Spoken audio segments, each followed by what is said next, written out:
Okay, so we've got our little pendant all focal point, the focal part of it. We've got it all soldered, all the little tubes and bowls around there.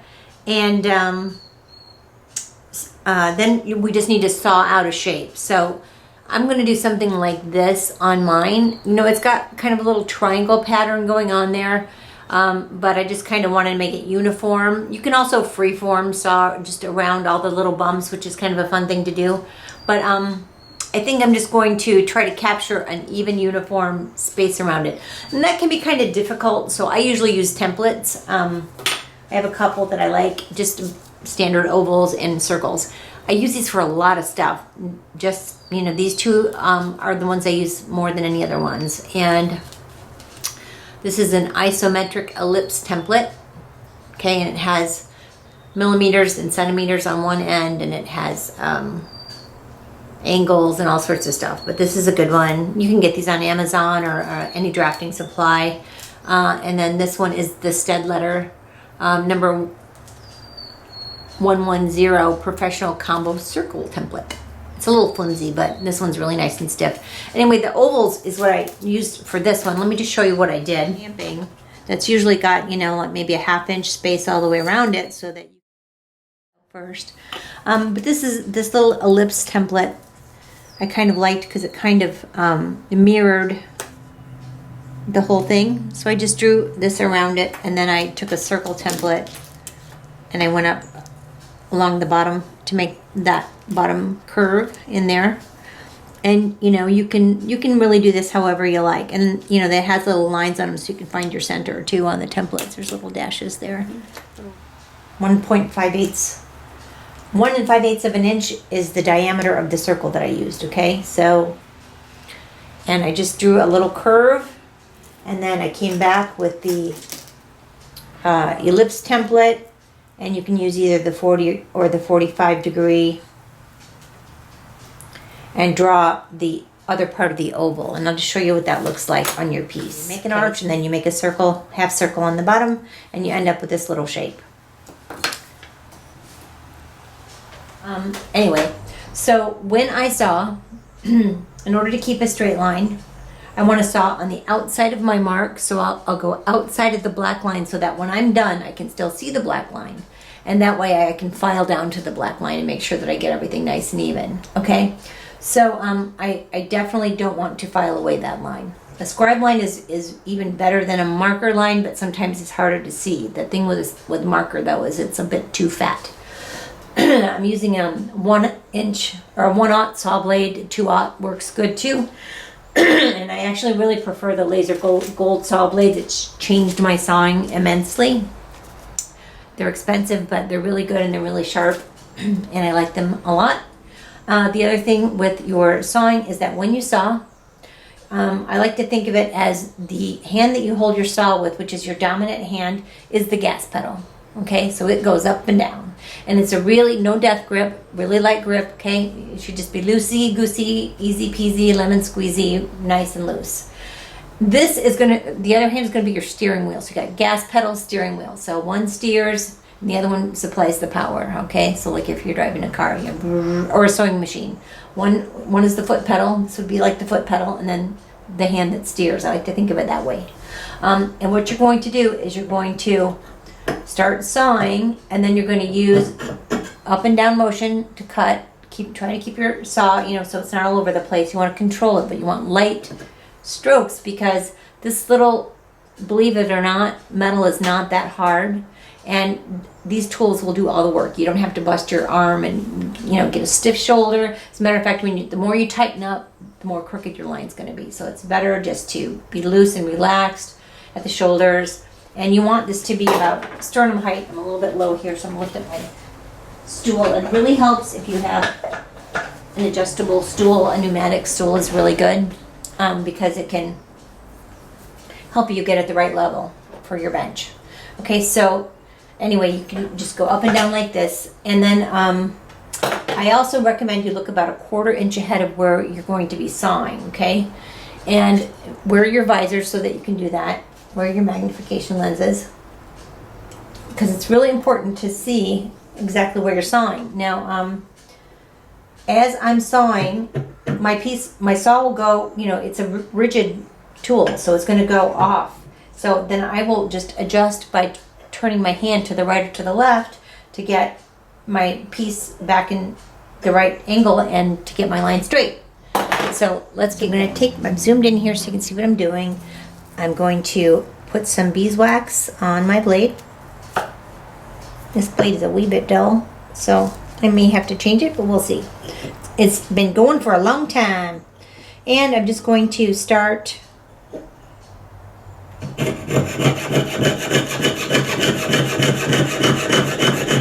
remember I said I'm going to pedal right hand, steering wheel left hand. Okay, well, if you're right-handed, it's the opposite if you're left-handed. Sewing outside the line and just looking a little bit ahead and turning my piece into the stroke.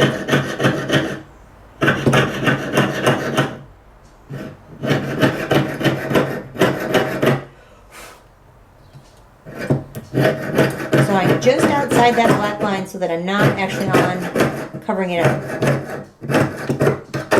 It's okay to go slow. It's no race. It's no contest. Most important thing is that you get a straight line.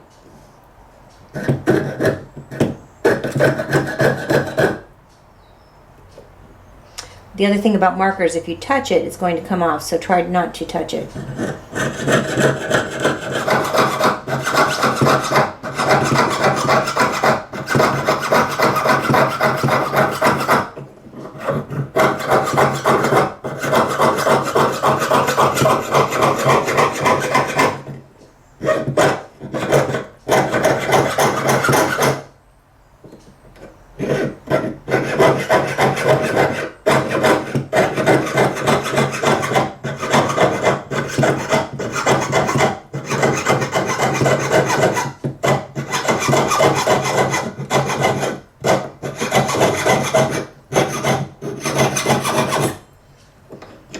Okay, so I've sawed out my piece, and now I can go back and I can file right down to that line to make sure I get it nice and straight. That's what you do, all right? So now I'm just going to take a file and file that out. Okay, so I've got a number 2 flat file here. This should be good for the job. If you have a file that's dull, you might want to upgrade your files and make sure that you're using one that's nice and sharp. If you've got a big space, you might want to just go back with your saw and save your file some work and saw it off if it's a little bit crooked, just to kind of straighten it up till you get it to look nice and neat. Sometimes turning it over is a better way to see where the rough areas are, or where the divots are, or where it went crooked on you. It happens, we're human beings, we're not, robots, and we can't always saw perfectly straight lines, and that's why they make tools like this to help us.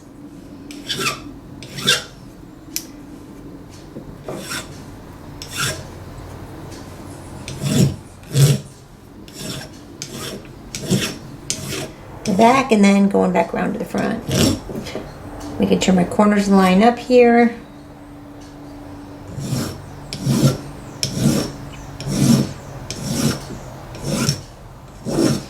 Okay, so just continue to file until you get the shape you want, and then we will come back and I'll show you how to smooth out the edges. So you can take a Timo tip and go around the outside edges of this one too, if you need to, just to smooth out everything. I'll show you the detail of that when we go on the flower. It'll be the same for doing it here. Okay, so the next thing we're going to do is we're going to make our little star shape back plate. Okay, so take your little cutout in your handout and get some rubber cement. And I really would not use a glue stick, because I'm telling you that it'll start lifting up on you, and this is just the tried and true way that we old Smiths have been doing this jewelry making. All right. So you just want to cover your piece really, really well. Get your little pattern onto your metal. Make sure it's not lifting up anywhere. And you know, you might not like this, but in order to get it to really stick on there and not lift up while you're sawing, the best thing is to leave it for hours, many, many hours. I often will leave mine on overnight. If I have the time, I'll just get this done, right away. Maybe you can get this on your piece before you start anything else. Let this sit and come back to it so that it's ready to go. Just because if you don't, rubber cement takes a really long time to dry. And the reason is so you can slide things around and reposition them if you need to. But an hour or two would be probably fine. The longer the better. You just don't want it to lift up while you're sawing. And we're going to go in and we're going to saw around the outside line of the outside edge, and you're going to make sure that you can still see a little bit of white between the black and the space, so that when you file, you can file down exactly to the line, okay? And have a little bit of cleanup. So let's go over to the bench pin and saw this out. Get out your beeswax and your optivisors and your saw. And some laser gold blades would be great if you have them. Okay, so now I'm going to cut out my little star flower here. So I'm going to saw this out here.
Have our piece. Now if you notice, there's a little white edge around the black line, and that is so I can file right down to the black line. Not much, just barely, and make sure that I can keep all of those points. But if you turn it over, you can really see how you did. Okay, so it's if you want to keep those little points on there, it's important to stay a little bit outside the line so that you can go back and file down to it. Okay, so now we're just going to use our file and clean it up here. And just remove all the saw marks on there, just like we did on all the other pieces. A half round file is a good one to use on this because of the curved shape. So if you use the back side, and don't use a lot of pressure, let the file do the work. You're just taking out the saw marks for the most part. Unless you have any areas that are off and not cut correctly, then you can go back and adjust them. Also look at the depth of the grooves that you have here, because those will be important to try to keep those nice. Okay, so just go through and clean it up, and when you get it all done, we can peel off the paper. Okay, so I've got it all filed the way I want it, and now I'm just going to peel off the paper. It's rubber cement, so it should come off fairly easy.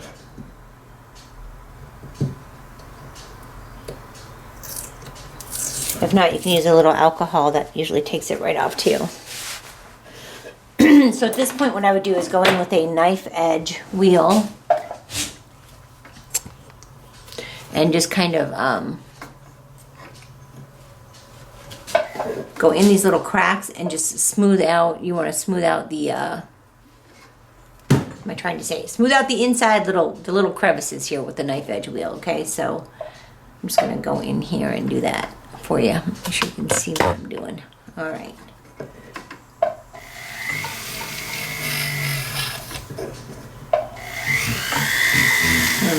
Also just taking out some more scratches here, but those little crevices are hard to get into with a Timo tip, so you kind of need a knife edge.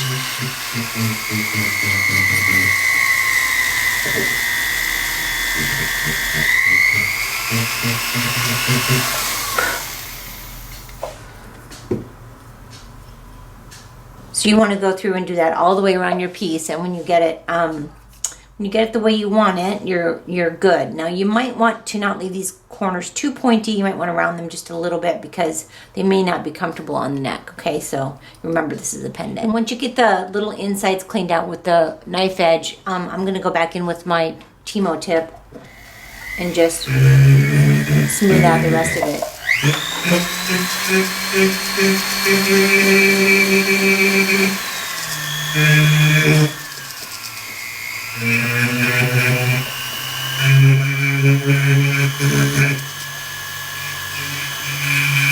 So there's no... You just want to go around and take out all the saw marks. That's the first step with the Timo tip. Just rub along all the edges and kind of soften them up a little bit and take out your saw marks. But what you can do with this is you can use it to round out the edges so you're not just have a square edge here. And I don't mean the curvature, I just mean like the top and bottom where you get like a little, square edge. So you can round out the edges by just holding it inside your Timo tip and rolling over all those corners. You have to do both sides, front and back like this. And what will happen is you'll get a nice rounded corner. You see how that one's a little bit more rounded and not so sharp, and the whole piece will look a little softer. Just be sure when you're doing it on both sides. And you should already have all the saw marks out. This is a different procedure. You're just going back right now to kind of round out the edges. Otherwise, these little Timo tips will take off too much metal and you'll end up with something uneven. You just want to stay there for a second. Oops, let me make sure you can see the process. So you just want to stay there for a second, holding, a little groove. You'll get a little groove in these little rubber tips. And so you just hold it in there and you kind of slide this way. Slide, towards this side and then go towards the other side. You want to do the same thing around your triangle Indian pendant part, the top piece. You can do it with a Timo tip there too. Okay, so when you get it all done, you can stamp your logo on the back of it. And then you'll be ready to move on to, we're going to solder some legs onto the top pendant. Soldering the tubes on the back of the focal. Right, so I've turned my pendant upside down, and I've placed three tubes. I cut, they're 5 millimeters deep, and I cut 3 tubes, and I just set one in each corner. And what I want you to do is to take 2 pieces of medium solder, put one on either side of the tube, and make sure that the solder is touching the tube and pushed up against the side like that, okay? So if you've got the solder touching the tube, and you kind of don't want these tubes to extend over the sides as well. So you don't want these tubes to extend over the side. You want them to be in just a little bit, but you want them to make a full contact with the metal. So if they're not making a full contact with the metal, slide them back in a bit. If you're a beginning to intermediate smith, I'm going to recommend that you put yellow ochre on the front of the piece and before we solder. If you get in quickly with the torch and you get out quickly, you have no risk of your top pieces falling off. Because we use medium solder, they should be pretty secure. But if you are not confident with your torching skills and you keep the torch on there for too long, you do run the risk of unsoldering the front embellishments. So I'm also just going to lay my piece inside of a little cup here that has some pumice rock in it. Don't use any other kind of rock. Make sure you get your pumice rock from Rio Grande or that it's really safe for torching. Because the pumice rock actually will also help keep the heat off of the front of the piece because the embellishments will not be touching a brick or a fire brick. So this is another good way to protect the front. And I'm just going to try to get this hot. I'm just going to dust over the center of it a little bit with my flame and keep everything where it's supposed to be. If you see a solder chip move, it's really important to get it back into place really fast, okay? You don't want it to be out in la la land. And I'm not pointing my torch directly at the tubes because they will melt, okay? So just make sure your solder is touching the tube, otherwise it'll flow and it won't connect. Okay, give it a little bit of flux. And a piece of solder just jumped off because that's the way it goes in the real world, right? Got to get that out of there and get it back where it belongs.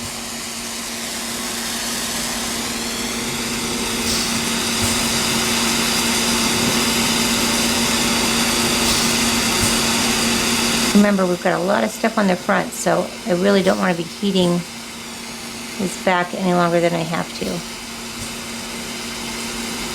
And if you get one that's really stubborn, you can get it pretty wet, and sometimes you can move it around a little bit with that. There we go. Alright, so I'm just going to start heating gently, carefully. I don't want to disturb anything that's on the front. Just want to go light. Get the stuff to flow. And once it touches your tube, you're good. Once it flows onto the tube.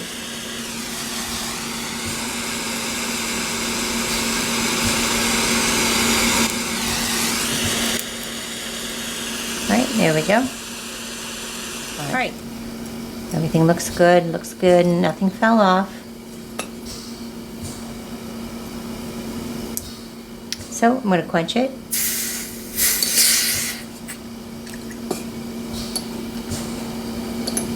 And then we'll check everything to make sure it's on there really nice and tight. So quench it, make sure everything is attached really well.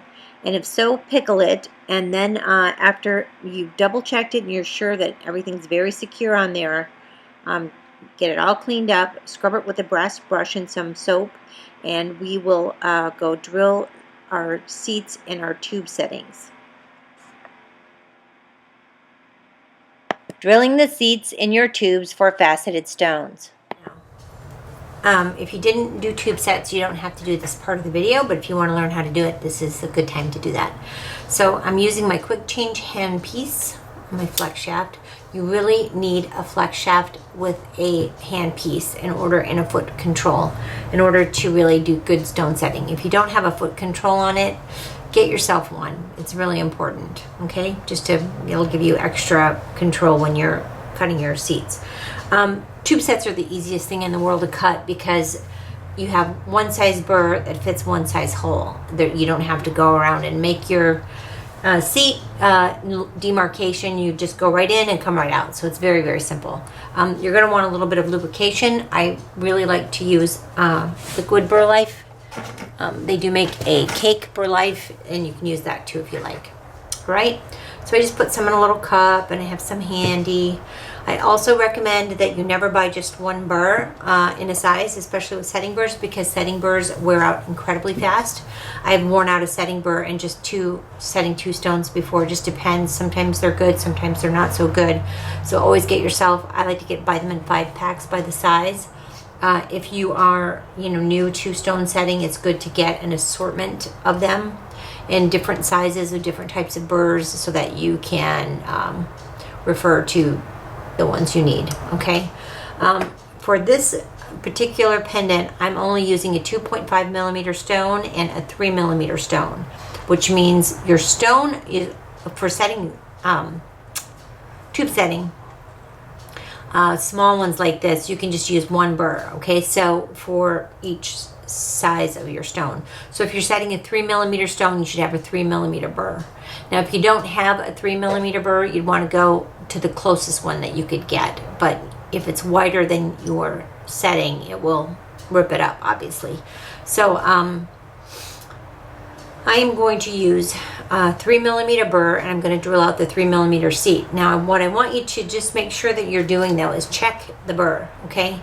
So zero out your calipers and put your burr in there and close it up, and it should say 3mm if that's what you're working with. If it's 5mm, it should say 5mm, or as close to that as you can get. Let's see.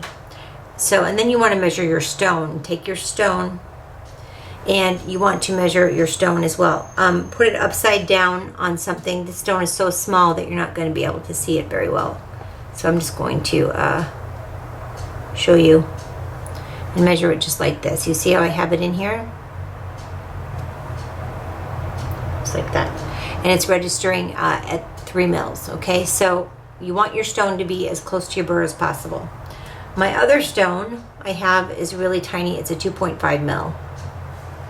And if you set it face down on a hard surface, you can usually pick it up with your calipers. This one's so small I really can't, but I can see, there we go. I can see that it is a 2.5mm stone, and I also have here a 2.5mm burr, and if I measure it, it says 2.5, okay? So, burrs should match your stones, and that's the first thing that you need to do. The second thing you need to do is put a little bit of lubrication on your burr. And just try to be really relaxed. Don't tense up. I'm just dipping it in my oil here. And then, you just want to, what I like to do is I just like to take my shoes off, because I feel like I have a lot more control with the forward and foot pedal. And you want to hold this really, really straight. Now, this isn't a natural position for me to hold my flex shaft. So I kind of hold it sideways and I tilt my piece sideways. And that's what you can do too, if that works better for you. Put on your magnification glasses so you can see really, really well, and then I'll show you how I do this.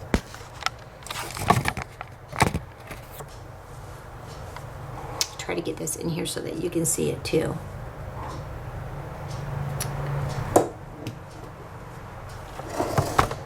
There we go. Okay, so I'm going to be drilling a seat in this one right here, and this is the 3mm, okay?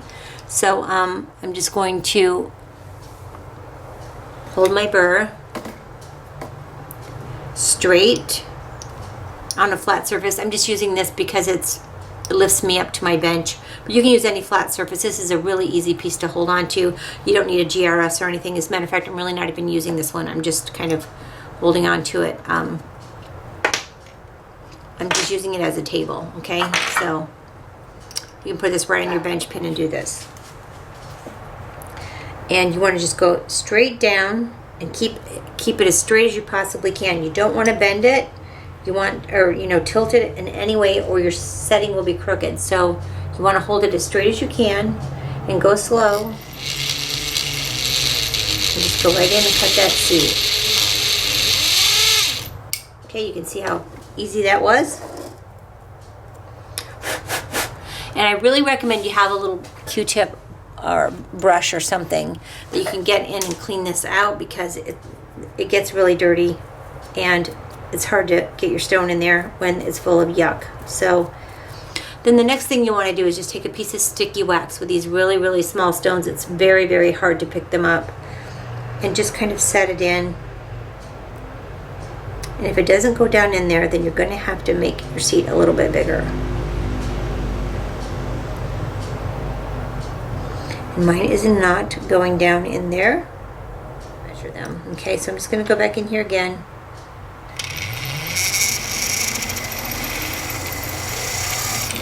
Just a little bit deeper.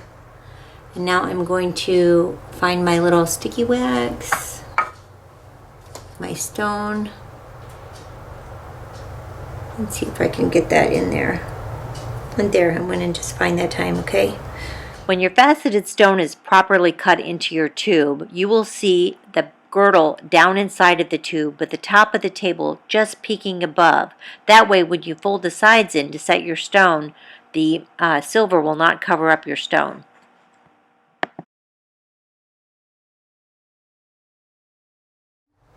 So I've already done the one on this side. I just wanted you to see that.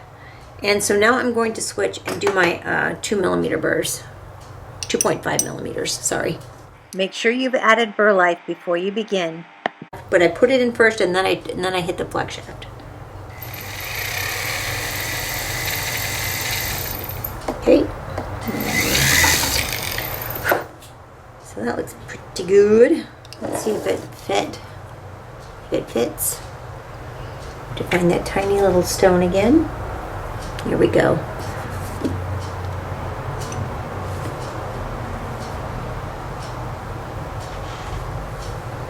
And let's see if we can get this in here. So you really do want it to drop down in a little bit. Yep, it still needs to go a little bit deeper. I'm going to have to go back in again with a little bit more lubricant. And I'm going to keep it nice and straight and go right back in again. So went down a little bit deeper. And I'm going to clean it out because it's got a lot of gunk in there. Those little pointy Q-tips are really great for cleaning these things out. You can get them on Amazon. The pointy ones. They have a special name. I'm trying to remember what they're called. Maybe it will come to me. Okay, so let's try that again.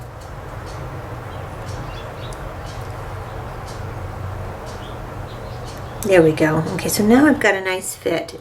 It's down inside of there, but the if I look to the side of it, it's sitting straight and it's not crooked or anything, and I don't have any of the burl showing. And that's really what you want. So once you get that done, you're good. So you want to do that for, and if it gets stuck, just stick your wax way down deep in there and yank it out and it should come right out. So you want to do that for each, if you have tube settings, then you want to do that for each of your tube settings until you get them to where you want them to be. And you also want to make sure that they're filed flat on the top before you go in and try to, if you have one, like I just see one right here, I don't know if you can see it, but it's a little bit crooked, this tube set. So I think I'm just going to give it a little file. I'm just going to get a little flat file and go over the top, and with a bigger file, be a little quicker. There we go. That looks good. Okay, so now I'm just going to also drill a seat in this one with my burr and my lube.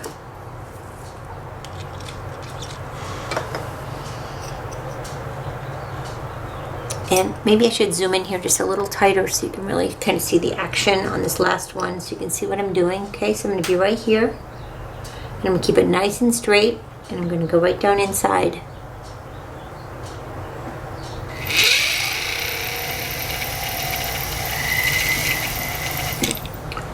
Okay, so that's kind of how it works.